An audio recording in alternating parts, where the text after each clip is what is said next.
आणि ही थेट दृश्य आहेत दिल्लीमधून जंतर मंतरवर जे आंदोलन सुरू आहे त्याची ही ताजी दृश्य आपण पाहतोय। आपण पाहिलं काही वेळापूर्वीच संदीप यांच्याकडून आपण आमचे प्रतिनिधी आहेत त्यांच्याकडून ताजे अपडेट घेतलेले होते। धर्मेंद्र प्रधान यांच्या राजीनाम्यासाठी कॉकरोच जनता पार्टी आक्रमक झालेली आहे आणि जंतर मंतरवर मोठा पोलीस बंदोबस्त सुद्धा तैनात आहे। मात्र हे आंदोलक कुठेतरी आक्रमक होत असल्याचं पाहायला मिळतंय। सगळे मार्ग बंद केले गेलेले आहेत आणि अजूनही आंदोलकांना परवानगी दिलेली नाही आणि पोलिसांकडून काही प्रमाणावर लाठीचार्ज आंदोलकांवर झालेला आहे अशी दृश्य आपण पाहतोय। मोठा पोलीस बंदोबस्त तैनात होता।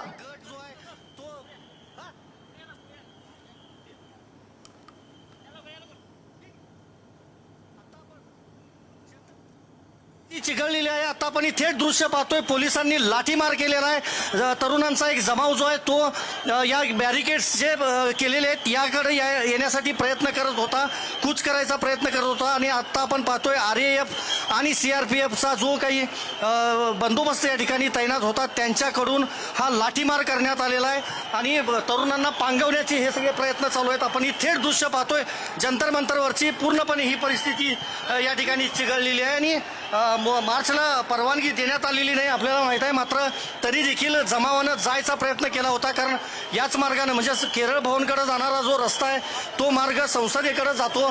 त्यामुळे आपण पाहतोय ही परिस्थिती जंतर मंतरवरची चिघळलेली आहे। पोलिसांनी सौम्य हा लाठीमार जो आहे तो केलेला आहे तरुणांच्यावर असं म्हणता येईल आणि घोषणाबाजी तरुणांची अजूनही सुरू आहे। काही वेळापूर्वी आपल्याला माहिती आहे की वांगचुक यांच्या पत्नी या जंतर मंतरवर दाखल झालेल्या होत्या आणि त्यानंतर काही खासदार देखील आलेले होते। आपण या बॅरिकेडच्या बाजूला पाहिलं तर हे सगळे पोलीस जे आहेत ते तरुणांना त्या बाजूला म्हणजे ज्या ठिकाणी मंडप आहे त्या बाजूला पांगवण्याचे प्रयत्न करतात किंवा पाठवण्याचे प्रयत्न करतायत, पण RAF आणि CRPF जे आहे ती या ठिकाणी तैनात आहे। आपण पाहतोय हा पूर्णपणे जमाव आता थांबवून धरलेला आहे, थोपवून धरलेला आहे। हातामध्ये तिरंगा झेंडा घेऊन हे सगळे तरुण या आंदोलनामध्ये सहभागी झालेले आहेत आणि हे तिकडे जायचा प्रयत्न करतात। आपण पाहतोय चप्पल बूट बॅग देखील एका तरुणाची या ठिकाणी पडलेली आपल्याला ही दिसते। त्यामुळे अचानकपणे हा लाठीमार झाल्यानंतर ही तणावपूर्ण परिस्थिती जी आहे ती या भागामध्ये पाहायला मिळाली आणि आता ही थेट दृश्य आपण पाहतोय राजधानी दिल्लीतल्या जंतर मंतरवरची पुढारी न्यूजवर। आता पुन्हा आपण पाहिलं तर पोलिसांच्यात आणि त्यांच्यामध्ये ही धुमश्चक्री एक प्रकारे आंदोलकांमध्ये आणि त्यांच्यामध्ये पुन्हा लाठीमार आता झालेला आहे। आपण ही दृश्य पाहतोय की तरुणांना स्टेजकडं पळवून लावलं जातं आहे अक्षरशः, कारण या सगळ्या तरुणांनी तिकडं जायचा प्रयत्न केलेला होता। धरपकड जी आहे ती केली जाते। त्यामुळं एक प्रकारचा जो तणाव आहे तो तणाव सध्या या जंतर मंतरवर पाहायला मिळतोय। हजारो तरुण देशभरातून वेगवेगळ्या राज्यातून हे सगळे तरुण या ठिकाणी दाखल झालेले आहेत। महिला कॉन्स्टेबल्स जे आहेत त्या देखील तैनात आहेत। आपण पाहतोय मोबाईल टॉवरजवळ जे तरुण अडकलेले आहेत त्यांना देखील पांगवलं जात आहे। आत्ता आपण पाहतोय दगडफेक, पोलिसांच्यावर ही दगडफेक केली जाते तरुणांकडून, जमावाकडून। त्यामुळं पोलिसांनी खरं तर चेक केलेलं नव्हतं आत येताना आणि हे दगडफेक जी आहे ती पोलिसांच्यावर या ठिकाणी सुरू असल्याचं आपण पाहतोय। RAF CRPF CISF या जवानांना या ठिकाणी तैनात केलेलं आहे। हातामध्ये झेंडे घेऊन हे सगळे तरुण दाखल झाले आहेत आणि मार्चला परवानगी देण्यात आलेली नव्हती। जंतर मंतरपासून केरळ भवनपर्यंतचा जो रस्ता आहे जवळपास 1 किलोमीटरचा हा रस्ता, या रस्त्यामध्येच आंदोलन करायची परवानगी जी आहे ती देण्यात आलेली होती।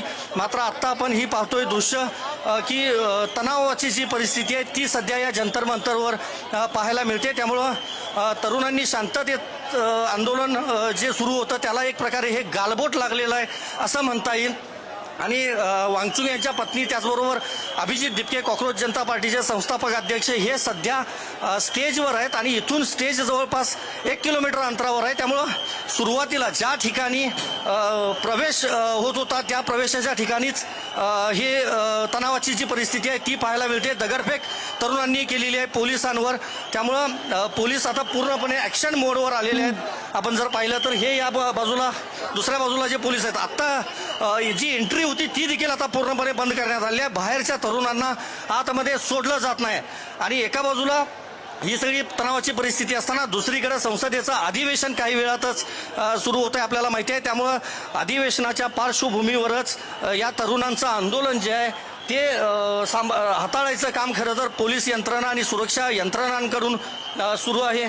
आपण जर पाहिलं तर चप्पल बूट्स जे आहेत ते या ठिकाणी पडलेले आहेत. लाठीमार केल्यानंतर तरुणांना नहीं, अभी वहाँ पूरी धक्का मुक्की की इन्होंने।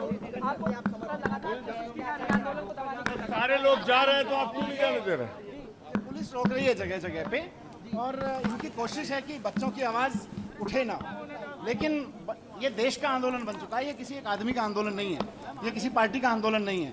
ये देश के करोड़ों बच्चे जो एग्जाम देते हैं, जो पढ़ते हैं मेहनत करके, उनके साथ जो धर्मेंद्र प्रधान जी धोखा कर रहे हैं, पेपर माफिया के हाथों में मोदी सरकार चल रही है, ये उसके खिलाफ आंदोलन है। अभी तो जंतर मंतर का मार्च भी शुरू नहीं हुआ।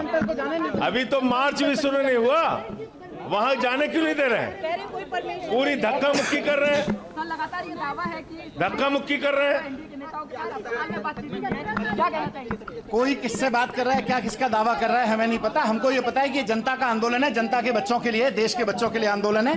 पेपर चोरी हो रहे हैं, पेपर चोरी के खिलाफ आंदोलन है। धर्मेंद्र प्रधान को इस्तीफा देना चाहिए, शिक्षा मंत्री हैं वो। जितनी शिद्दत से आज यहाँ पे पुलिस लगाई हुई है, उतनी शिद्दत से पेपर लीक रोक देते तो बच्चों का भविष्य नहीं खराब होता। इतनी शिद्दत से देश चला देते तो बच्चों का भविष्य नहीं खराब होता, बच्चे बेरोजगार नहीं होते। इनको सिर्फ आंदोलन रोकने की पड़ी हुई है, देश के लिए इन्हें कुछ नहीं करना।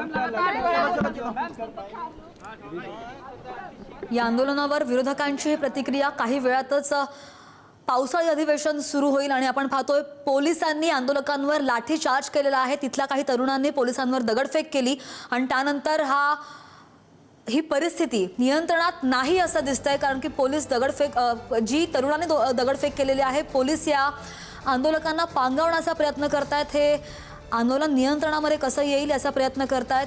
या आंदोलकांची हीच मागणी आहे की काहीतरी ठोस निर्णय व्हावा.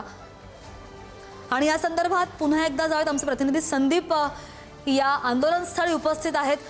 संदीप,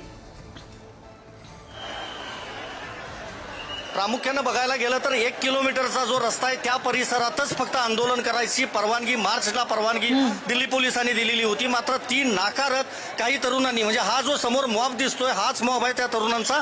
हा मॉब संसदेकडे जायचा जो रस्ता आहे, म्हणजे जंतर मंतरवरून थेट संसदेकडे जायचा रस्ता, त्या रस्त्याकडे जायचा प्रयत्न या सगळ्या तरुणांनी केला आणि त्यानंतर पोलिसांनी लाठीमार केलेला आहे. सौम्य लाठीमार होता प्रामुख्यानं, मात्र त्यामध्ये ज्या तरुणी आहेत त्या देखील सापडल्या होत्या आणि त्यानंतर काही तरुण